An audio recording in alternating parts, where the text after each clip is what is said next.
Hello students, welcome to my YouTube channel learn maths.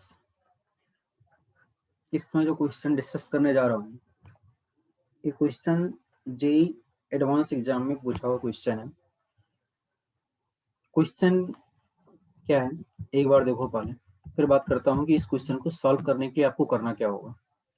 Calculus से related question है।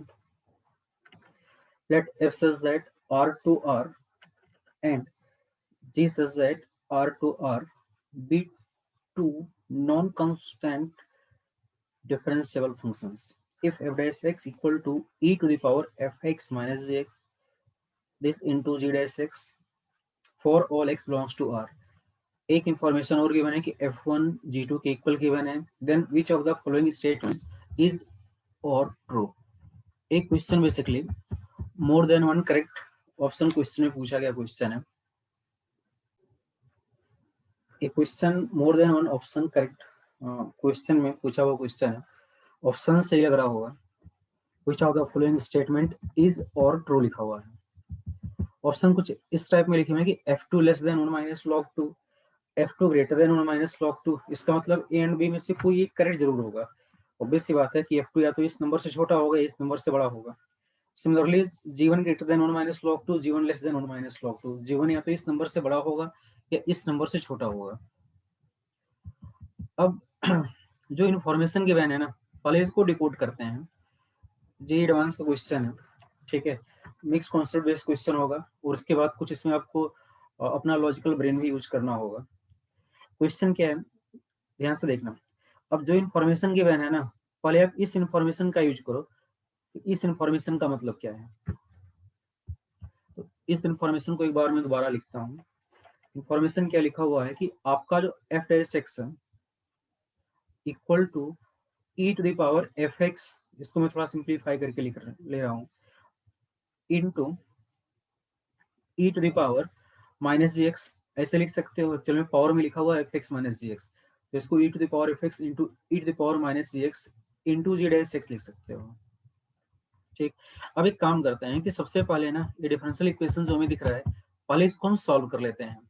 ठीक, कैसे सॉल्व करेंगे, इसमें एफ एक्स वाले टर्म एक साइड लिख लो, तो ये एक्चुअल में लिखा होगा e to the power minus f x into f dash x equal to e to the power minus g x into g dash x. अब इस पूरी इक्वेशन को इंटीग्रेट कर दो। ठीक है, तो इसको जब आप इंटीग्रेट करोगे तो एफ डैश एक्स लिखा हुआ है, तो इसका जो इंटीग्रेशन होगा एक्चुअल में ये आपका आ जाएगा e to the power minus f x upon minus one यहाँ लिख दिया। ठीक है, equal to e to the power minus g x upon minus one, या सिंपली मैंने माइनस वन यहाँ लिख दिया, प्लस सी। और आप इसको डिफरेंशिएट करोगे तो आपका एक टर्म बन जाएगा। ठीक, अच्छा, कुछ स्टूडेंट्स को इसमें डाउट ये होता है कि वो इस इंटीग्रेशन को ऐसे डायरेक्ट इंटीग्रेट नहीं कर पाते हैं। ठीक है, एक्चुअली में उनकी आदत होती है एक्स या वाई के टर्म इक्वेशन को सॉल्व करने की, इस टाइप में डिफरेंशियल इक्वेशन सॉल्व करते हैं। तो उनके लिए एक मैं छोटी सी बात डिस्कस कर दे रहा हूँ कि जैसे मान लो अगर आपको इसमें थोड़ा सा भी डाउट हो कि हम डायरेक्ट इस टाइप में नहीं सोच पा रहे हैं, तो ऐसे समझो कि जहां पर एफ एक्स है इसको आप वाई एज्यूम कर लो। ठीक है, और जी एक्स के जगह सिंपली आप जी एज्यूम करके चलो, तो एक्चुअल में यहाँ पर क्या लिखा होगा, आपका जो डिफरेंशियल इक्वेशन होगा e to the power minus f x, इसका मतलब e to the power minus y लिखा होगा। एफ डैश एक्स को आप पढ़ पाओगे d y by d x. अगर आप डायरेक्ट नहीं कर पाते हो उस केस में समझा रहा हूँ, e to the power g x का मतलब आप माइनस जी पढ़ रहे हो, फिर जी डैश एक्स का मतलब हो जाएगा d g over d x.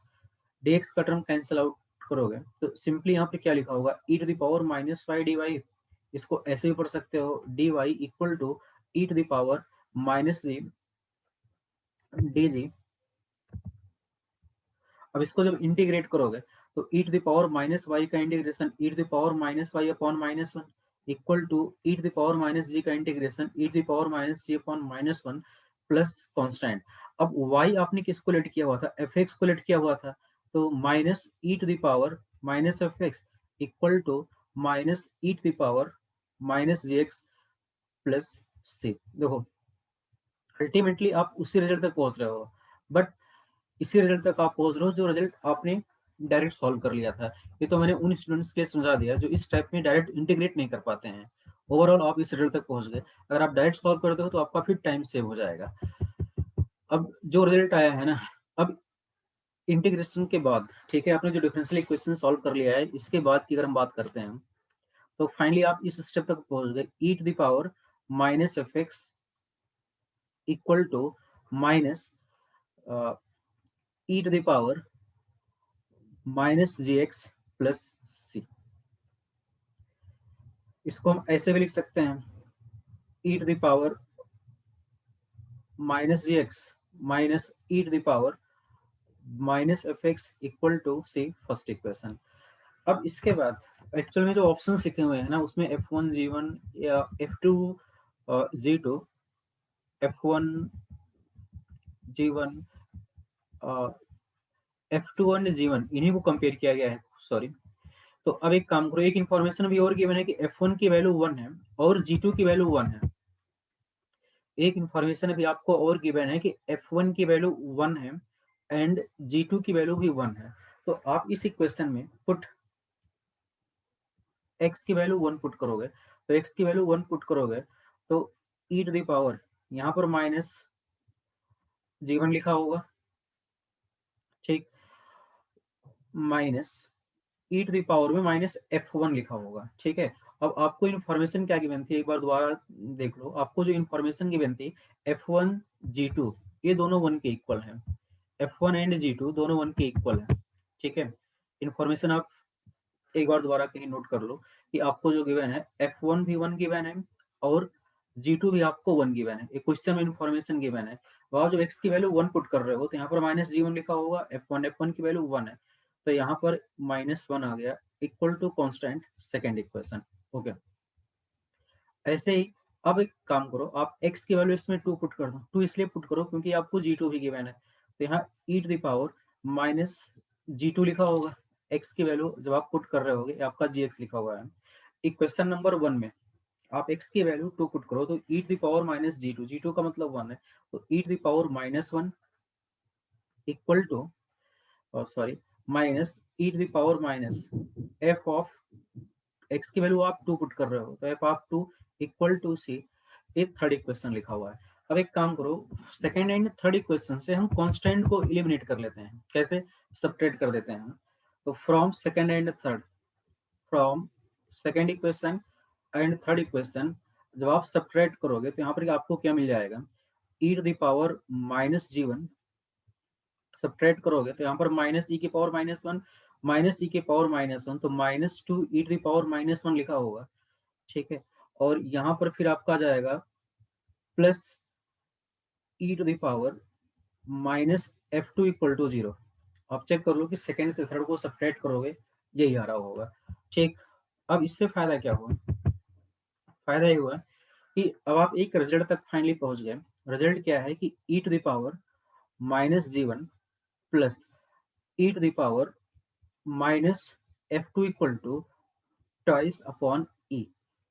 इस रिजल्ट तक आप पहुंच गए, ठीक। अब एक बात ध्यान से देखो, ट्वाइस पाई ई ये तो कोई कांस्टेंट वैल्यू होगी, पॉजिटिव वैल्यू होगी। G1 चाहे जो भी नंबर हो, नेगेटिव या positive, e to the power minus G1 कभी नेगेटिव नहीं हो सकता, e to the power minus F2 भी कभी नेगेटिव नहीं हो सकता। अब यहाँ पर ऐसे समझ जाओ कि कुछ इस टाइप में लिखा हुआ है कि x प्लस वाई दो क्वांटिटीज हैं जो पॉजिटिव है। कुछ इस टाइप में लिखा हुआ है कि x plus y equal to 2/e, यहाँ पर x भी हमारा पॉजिटिव है और y भी हमारा पॉजिटिव है, दो पॉजिटिव वैल्यूज का सम 2/e लिखा हुआ है। तो क्या मैं अब ऐसे लिख सकता हूँ कि जो e टू द पावर हमारा माइनस G1 होगा, e to the power minus G1 होगा, ठीक है, वो आपका लेस देन 2/e होगा। देखो ऑब्वियस सी बात है, सिंपल सा लॉजिक है कि इन दोनों का सम 2/e है, तो ऑब्वियस सी बात है कि 2/e इनमें तो वैल्यू नहीं हो सकती ना, इसका मतलब 2/e से हमारा छोटा होगा, ठीक। अब तो सर आपने इनइक्वलिटी क्यों लिखा? ऑप्शंस में कुछ इस टाइप में इनइक्वलिटी लिखी हुई थी इसलिए ऐसा लिख लिया। अब दोनों साइड लॉग लिख लो बेस ई पर, बेस ई पर लिखोगे तो इनइक्वलिटी चेंज नहीं होगी, तो लॉग लिखो जब बेस ई पर तो log E e to the power minus G1 less than log 2/e, base e पर आप लिख रहे हो, इस टाइप में कुछ लिखा होगा। तो इसके बाद log की प्रॉपर्टी यूज करोगे तो माइनस जी वन यहाँ आ जाएगा और log e base e one हो जाएगा। तो minus g one less than, यहाँ पर कुछ इस टाइप में लिखा होगा log two minus log e base a. अच्छा, log e बेस ए इसकी वैल्यू 1 होगी। अब इसके बाद आप माइनस से मल्टीप्लाई कर दो, तो माइनस से अगर मल्टीप्लाई करोगे तो आपको एक रिजल्ट मिल जाएगा कि जी1 greater than 1 minus log 2 base a. तो एक रिजल्ट आपको मिल गया, जी1 greater than 1 minus log 2 base e. हम ऑप्शंस पर आते हैं थोड़ी देर के लिए। जी1 greater than 1 minus log 2 base e, option c यही लिखा हुआ है। ठीक, ओके। अब F2 की हम सिमिलरली बात कर लेते हैं। F2 में भी यही सेम रिजल्ट चल रहा होगा, सेम लॉजिक F2 में भी चल रहा होगा। कैसे?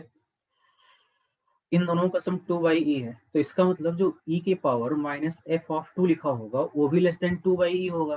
तो सिमिलरली सेम स्टेप्स को अगर आप फॉलो करोगे तो वही सेम रिजल्ट आप यहाँ भी लिख रहे होगे, e to the power minus जो f2 होगा वो भी लेस देन 2/e होगा। अरे सिंपल सी बात है ना, x प्लस वाई कॉन्स्टेंट है, 2/e के इक्वल है। ठीक है, दोनों पॉजिटिव हैं, तो बेसिक बात है y भी हमारा 2/e से छोटा होगा।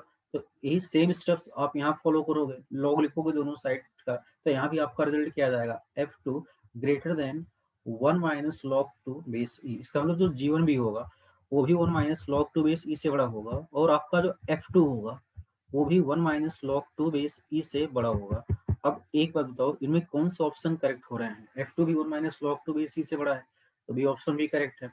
G1 greater than 1 minus log 2 base e है, सी ऑप्शन भी करेक्ट हो जा रहा है। एडवांस का क्वेश्चन है, ठीक है, सॉल्व हो गया हो। अब एक बार आप ठंडे दिमाग से सोचो कि यहाँ पर फाइनली आप किन कॉन्सेप्ट्स का यूज कर रहे हो। एक तो सिंपल आप डिफरेंशियल इक्वेशन कैसे सॉल्व करते हैं, एलिमेंट्री इंटीग्रेशन आपका चल रहा है, सिंपल सा इंटीग्रेशन चल रहा है। इसके बाद मेन जो इसमें क्वेश्चन में आपका जहाँ पर दिमाग यूज होना है कि फाइनली कांस्टेंट को एलिमिनेट करके, जो आप आर्बिट्री कांस्टेंट यूज कर रहे हो, कांस्टेंट को एलिमिनेट करके फाइनली इस टाइप के रिलेशन तक पहुंचना है। अब इसके बाद इसका इनइक्वालिटी के लिए कैसे यूज करना है। अब क्वेश्चन में log 2 इस टाइप में कुछ लिखा हुआ था, तो इतनी बात दिमाग में फिर आनी चाहिए कि इनका इनका सम अगर कांस्टेंट है, या अब ये आपके मैथमेटिक्स का पार्ट नहीं है, आपके जनरल लॉजिक का पार्ट है कि आप इस चीज को कैसे विजुलाइज करते हो। उम्मीद कर रहा हूँ कि डाउट आपको क्लियर हो गया होगा। Thank you.